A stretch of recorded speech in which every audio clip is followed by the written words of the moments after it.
بسم اللہ الرحمن الرحیم۔ عن عبداللہ رضی اللہ عنہ قال قال رسول اللہ صلی اللہ علیہ وسلم من مات یشرک باللہ شیئا دخل النار۔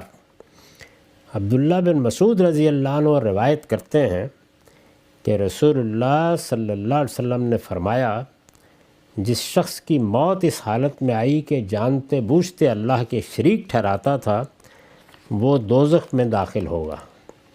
یہ بخاری کی روایت ہے 1168 رقم۔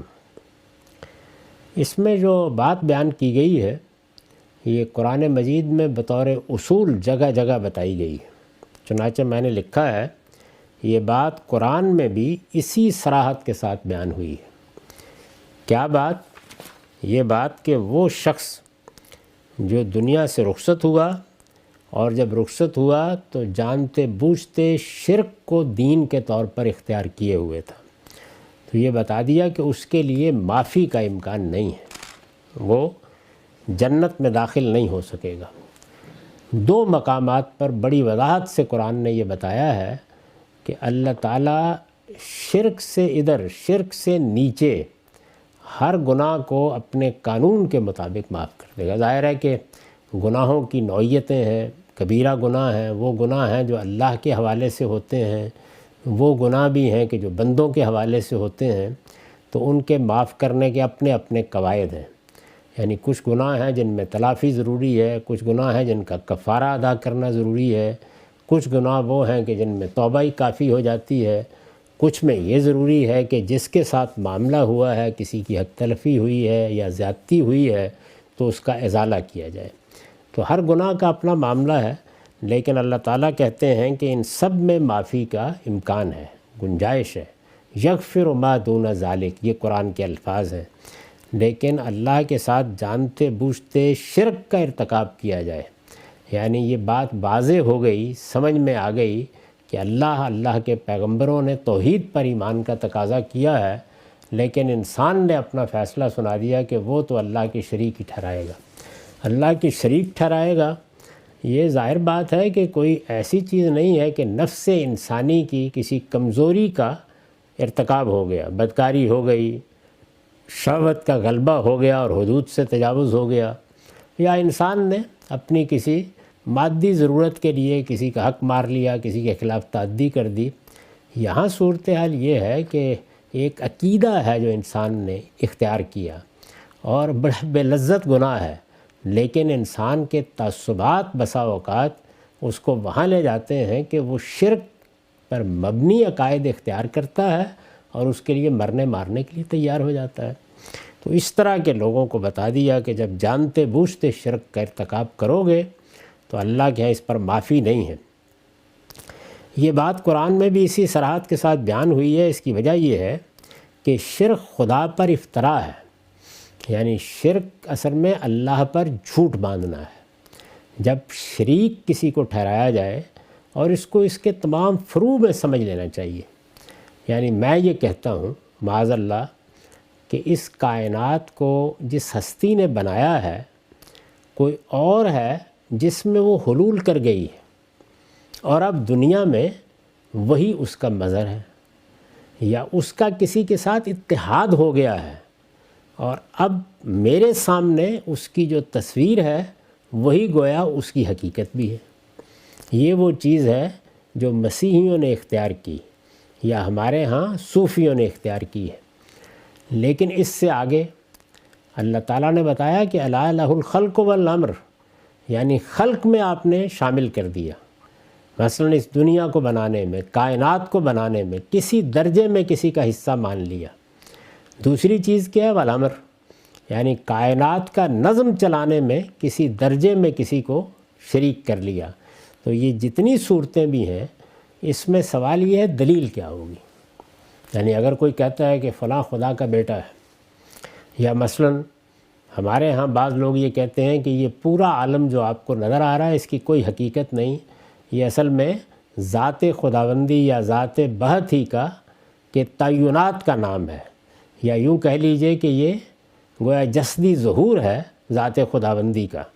یا اسی طریقے سے کچھ لوگ اس سے نیچے آ کے کہتے ہیں کہ فلاں کو یہ اختیارات حاصل ہیں، فلاں کو اللہ تعالیٰ نے فلاں معاملات میں یہ ذمہ داری دے رکھی ہے، زمین کا نظم فلاں آدمی چلا رہا ہے، فلاں قسم کے معاملات وہ ہیں کہ جن میں اللہ کے پاس جانے کی ضرورت نہیں، فلاں بندے کو اختیارات حاصل ہیں۔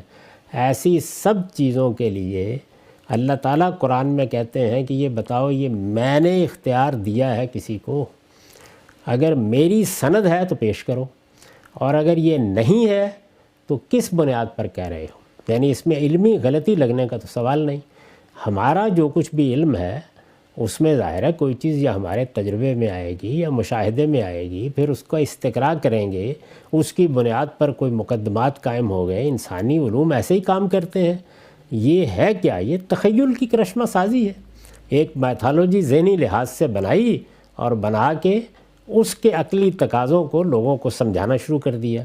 تو یہ افتراء علی اللہ ہے، یعنی اس میں جو بات کہی جا رہی ہے چونکہ اللہ کے حوالے سے کہی جا رہی ہے، اللہ نے فلاں کو یہ حیثیت دی ہے، اللہ نے فلاں کو یہ مرتبہ دیا ہے، اللہ نے فلاں کو یہ اختیار دیا ہے، یا اللہ نے اپنے ظہور کے لیے فلاں جسد کو منتخب کیا ہے، یہ بات جب بھی کہی جائے گی اللہ کے حوالے سے کہی جائے گی تو یہ اللہ پر افتراء ہے، اللہ پر جھوٹ باندھنا ہے، یعنی اپنی طرف سے ایک جھوٹی بات بنا کے اللہ کے حوالے سے پیش کرنا ہے۔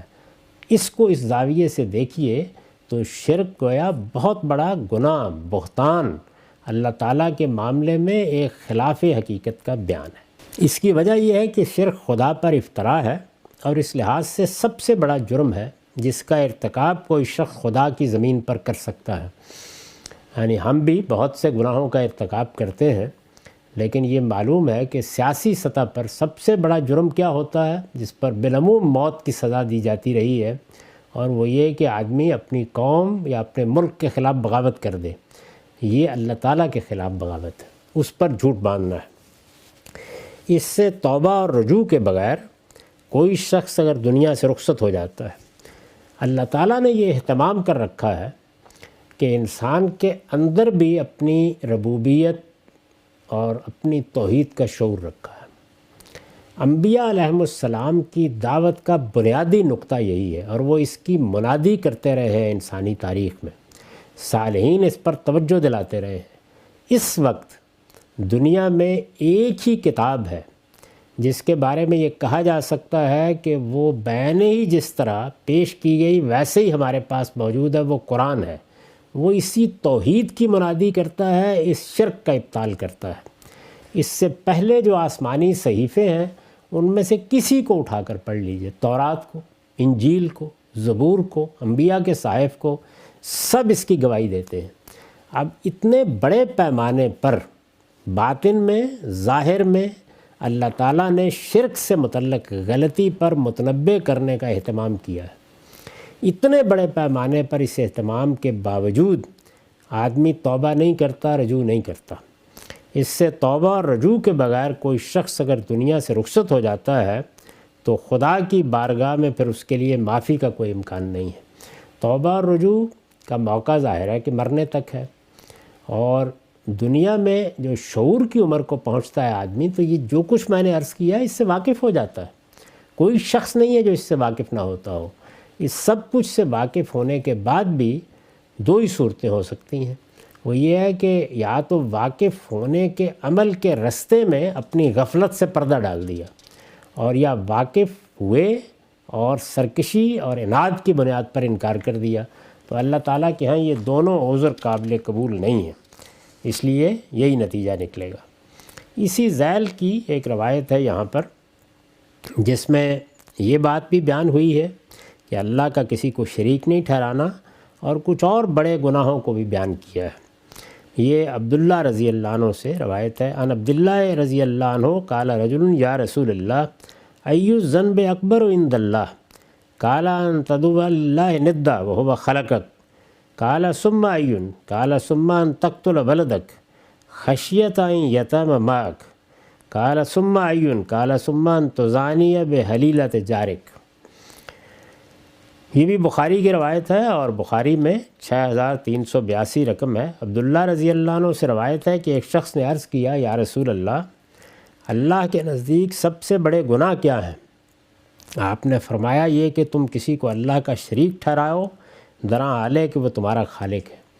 اس روایت میں بھی اور قرآن میں بھی آپ سورہ فرقان میں دیکھیے، جب اکبر الکبائر بڑے بڑے گناہوں کا، سب سے بڑے گناہوں کا ذکر ہوا ہے تو اس میں سب سے پہلے شرک، پھر قتل اور اس کے بعد بدکاری۔ اس شخص نے پوچھا کہ اس کے بعد؟ آپ نے فرمایا یہ کہ تم اپنی اولاد کو اس اندیشے سے قتل کر دو کہ تمہارے ساتھ کھانے میں شریک ہوگی۔ یعنی بچہ پیدا ہو گیا، اللہ تعالیٰ نے ایک نعمت دے دی، اب اس کے بعد اس کی جان لے لی جائے۔ قتل اپنی ذات میں بہت بڑا جرم ہے، پھر اپنی اولاد کا قتل، اور پھر اس بنیاد پر قتل کہ یہ کھائے گا تو میرے کھانے میں حصہ بٹائے گا، ایک بڑا جرم ہے۔ تو دوسرا یہ پوچھا کہ اس کے بعد؟ آپ نے فرمایا پھر یہ کہ تم اپنے پڑوسی کی بیوی کے ساتھ زنا کا ارتکاب کرو۔ یعنی زنا ایک جرم، اپنی ذات میں ایک بڑا گناہ، پھر یہ کہ آدمی سے اس کے پڑوسی کی بیوی بھی محفوظ نہ رہے، یعنی قریب کے لوگوں پر بھی۔ وہ پرانے زمانے میں کہاوت رہی ہے نا کہ بلا بھی 7 گھر چھوڑ دیتی ہے، لیکن پڑوسی پر حملہ آور ہو جائے آدمی تو پڑوسی کا تو اور بھی بہت حق ہے۔ یہ جو چیزیں بیان ہوتی ہیں یہ اصل میں کسی جرم کی شناخت بتانا ہوتا ہے۔ یہ ایسے ہی ہے جیسے ہم کہیں کہ ایک آدمی نے چوری کی ہے، اور چوری بھی کیا، مسجد میں جا کر چوری کی ہے، تو اس کو بیان کیا رسول اللہ نے کہ یہ بہت بڑے بڑے گناہ ہیں۔